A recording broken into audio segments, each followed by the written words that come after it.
How do you trick an audience as a director? Well, you can set up the characters and story in one way, よろしくお願いいたします、お嬢様. then reveal new perspectives to turn it upside down. 나한텐 못하고 폐물에다가 따로 10만. From a naive and innocent poor girl to a thief and con artist. You can also show an emotion to create a simple assumption in the viewer's mind. She cries here because she feels bad for Sook-hee. Then show the scene before to change the meaning of the same emotion. She cries because she wants to leave and get the money herself. You might use this angle first, where the background seems insignificant, then later on bring it back from the other character's perspective inside the room to show that it happened right before our eyes. This is The Handmaiden, a film where the camera doesn't just observe, it withholds, where the director hides things in plain sight, showing us only what he wants us to see. Park Chan-wook doesn't just trick the characters, he tricks us. Through shifting perspectives, careful editing and sensory details, such as smell, gaze, touch, even the mouth, he makes the audience into both a naive victim and a complicit partner. What we believe is real isn't. What we think we understand, we don't.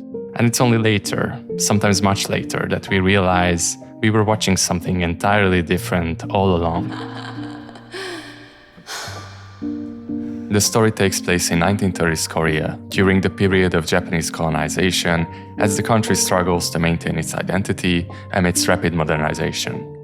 Sook-hee, a corrupt Korean nobleman desperate to live as a Japanese aristocrat, keeps his niece, Lady Hideko, imprisoned in his estate, planning to marry her one day to claim her fortune.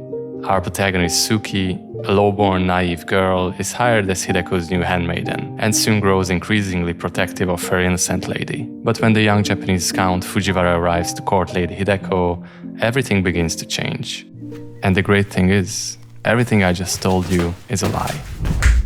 Or at least, most of it is. This is just one of the perspectives we are introduced to early in the film, but as I said before, nothing and no one is quite what they seem. The clearest way to see this theme is through Sook-hee, played by Tae-ri, who was cast from over 1,500 applicants in her first ever feature film role. Sook-hee's identity shifts constantly throughout the story.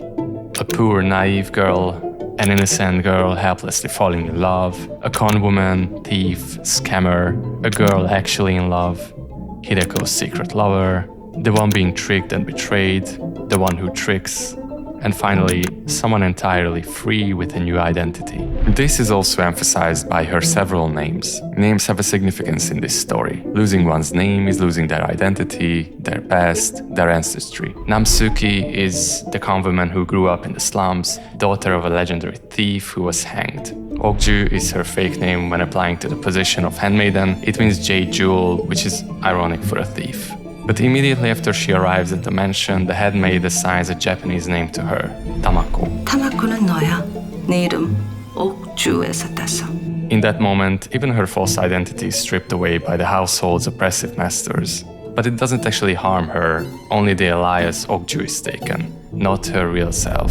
Her true identity remains hidden, letting her safely infiltrate the estate under the name Tamako.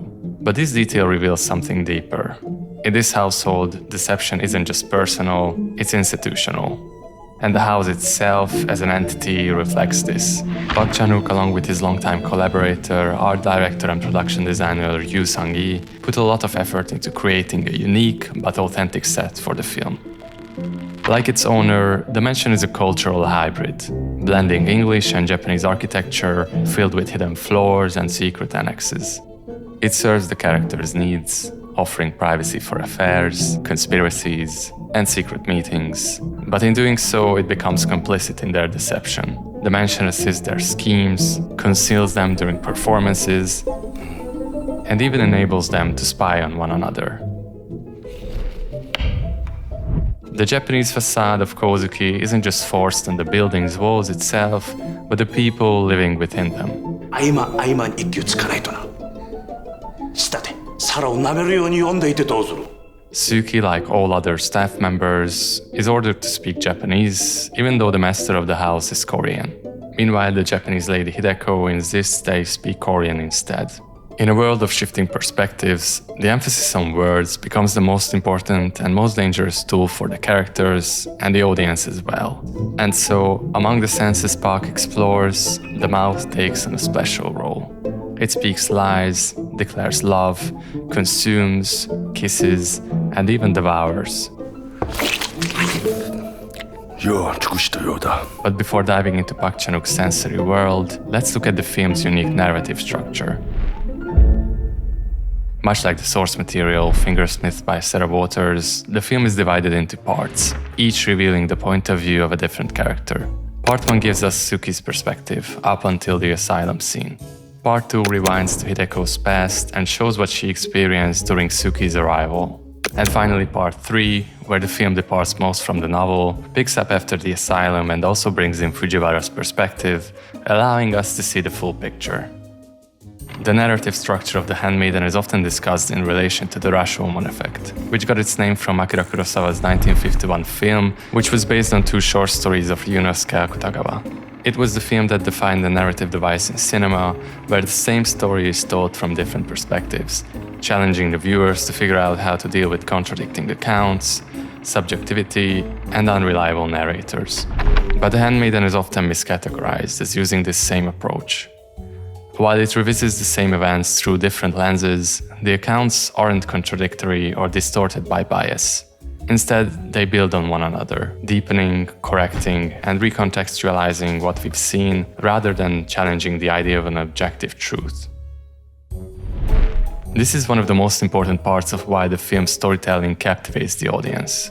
The film works like a clockwork, where every cog is important and affects the ones around it. But it's still not challenging to the audience to follow along as new revelations occur. What we are presented with is the same construct, only from different angles, with our expanded knowledge.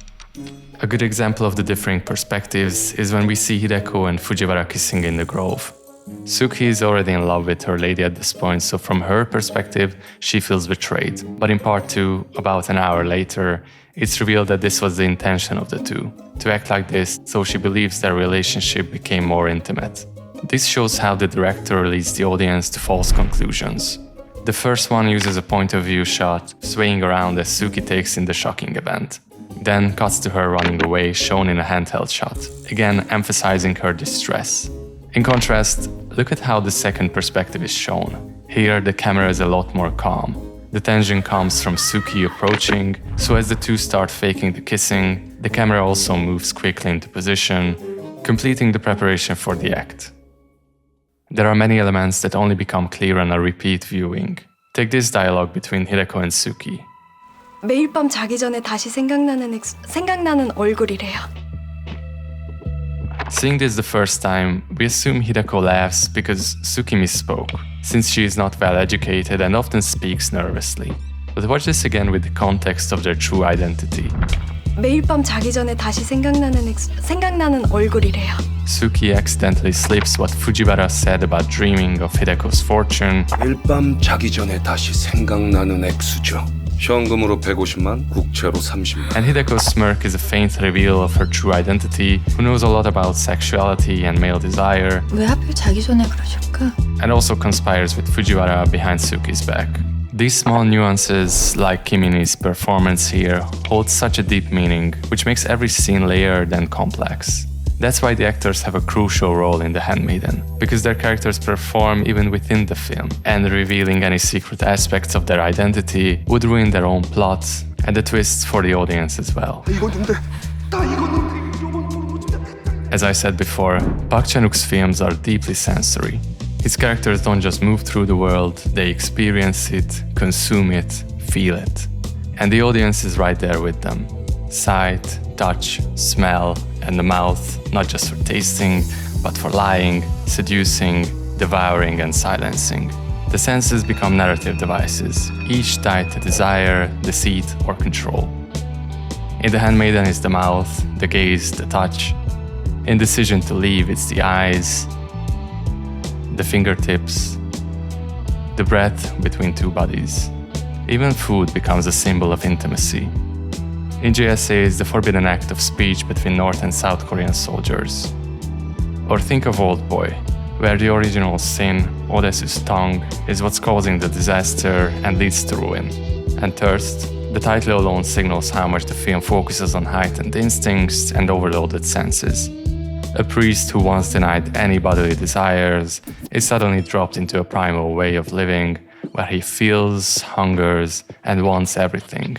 Park Chan-wook's cinema isn't just visual, it's tactile, intimate, and invasive. In a story where nothing is as it seems and the character's true identity is always hidden, the strongest tool becomes the mouth and tongue, a tool of laughter and love, of sensuality, kissing and lovemaking. This symbol connects everything: lavish foods, drinks that make you drunk or poison you, the ink that paints the tongue, the pipes and cigarettes that fills the room with smoke, and most importantly, devouring identities and each other. Watch how much emphasis Park puts on the simple symbol of eating.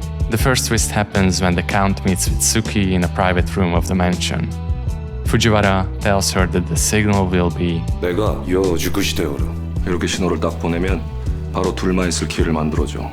This phrase comes back 2 more times and shows well how distorted Fujiwara's view of humans is as a conman. For him, Hideko is no more than a victim, a money bag, a piece of food ready to be taken and devoured. But this is not the only time when consumption becomes a metaphor for destruction and trickery. 배고파요. In part 3, Hideko tricks Fujiwara himself, seducing him to be able to escape his plot. For this, she poisons the wine with opium, but the Count is not interested in drinking as much as he is in Hideko's body, so she has to use her own mouth to transfer the poisonous drink into Fujiwara's. Or think of the finale, where the blue cigarette we see earlier in the film becomes relevant as the last resort in an inescapable situation. Food also becomes a visual tool to show the contrast between the rough environment in the mental asylum for Sook-hee and the luxurious lifestyle of the rich Hideko. But the mouth is not just a weapon, it's a tool for love. It's the main way for Sook-hee and Hideko to show their love. Their first intimate moment together when they drop their performances happens early in the bathing scene. At first they set the stage. Sook-hee tends to her lady like a baby. She gives her a lollipop, reinforcing the childlike innocence we initially associate with her. Then the scene turns into something else when Sook-hee uses a thimble to gently file down Hideko's sharp tooth. Here, the mouth becomes a piece of love instead of a tool of trickery. The performances fade, the senses take over. Their gaze, the scents, the touch of their fingertips. And with this moment, the two should work against the other, and they're both a target of an elaborate scam, connect and spark the birth of a new plot, which will free them. The mouth stays important for them. Even when their plan is at a critical stage, they find ways to kiss each other for reassurance. The metal beats too carry opposing symbolism. We see it both as a tool for pleasure and a tool for pain. In the hands of the oppressor Kozuki, it becomes a tool of silencing. But with Sook-hee, after Hideko escapes the torment, they willingly place the beads in each other's mouths, overwriting pain with pleasure. Language is another essential element in the film's web of deception. Just like the elaborate costumes the characters wear to shift their identities, language becomes part of both the image they present and the truth they hide. 나고야노 학샤가 후지바라-사마다. Kozuki, for instance, is no different from his forged artworks. He buries his Korean heritage and masks his twisted desires by adopting the persona of a refined Japanese aristocrat. Hideko, by contrast, distances herself from anything Japanese, largely as a rejection of her uncle's control. An interesting duality lies in the film's title itself. While the English title, The Handmaiden, refers to Sook-hee, the original Korean title Agashi means young lady or miss, referring instead to Hideko. Whether intentional or not, it becomes yet another reflection of the film's layered perspectives. Language also plays a crucial role visually. Sook-hee's illiteracy becomes a tool for deception in plain sight. Hideko and Fujiwara communicate their real plan through writing. While Sook-hee remains convinced their letters are part of her con with the Count. In part 1, Hideko shows Sook-hee her name written on a note, but Park places the paper just behind a pillar, obscuring it from the audience. 네 이름이야. 이름도 몰라? We think nothing of it at the time, but in part 2, the director returns to the same moment and reveals the note from a different angle. Just as the characters weaponize language to mislead one another, Park uses cinematic language to deceive us, placing the viewer in the same vulnerable position as Sook-hee. If she cannot read the note, then neither should we.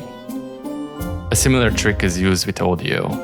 When Sook-hee spies on the couple from outside the room, we hear only what she hears. Her imagination fills in the gaps, just like an audience constructing meaning from incomplete information. Later, the perspective shifts. We are brought inside the room, and the real conversation is finally revealed. 당신이 가진 것 중에 으뜸은 돈. These moments underscore how our assumptions often betray us. Across the film, we too become the naive victim, drawn into illusions, not just by the characters, but by Park's direction, editing, and control of perspective. The Handmaiden fits seamlessly into Park Chan-wook's filmography. His work consistently explores controversial subjects, ranging from the division between North and South Korea to incest, religion, violence, oppression, and queerness. While these themes are often provocative and spark debate, Park handles them with seriousness and care, so his portrayals never feel gratuitous. Sarah Waters, the author of Fingersmith, praised The Handmaiden on multiple occasions for how faithfully and beautifully it captured the love between the two women in her novel. But as always, Park blends the source material with his own sensibilities, creating something entirely his own, layered with humor, elegance, and bold visual storytelling. Park Chan-wook is a filmmaker who asks the viewer to surrender control, to trust that even if he leads us astray or pulls a trick, it will all pay off. He walks us through a labyrinth of his design, full of closed doors, secret rooms, and twisting corridors. With precise timing, he conceals and reveals just enough to make every twist land with impact. And when we finally find our way out, when the credits roll and we leave the theater, we realize we were never lost. We were part of the game, all along. 자려고 누우면 꼭 생각나더라 난.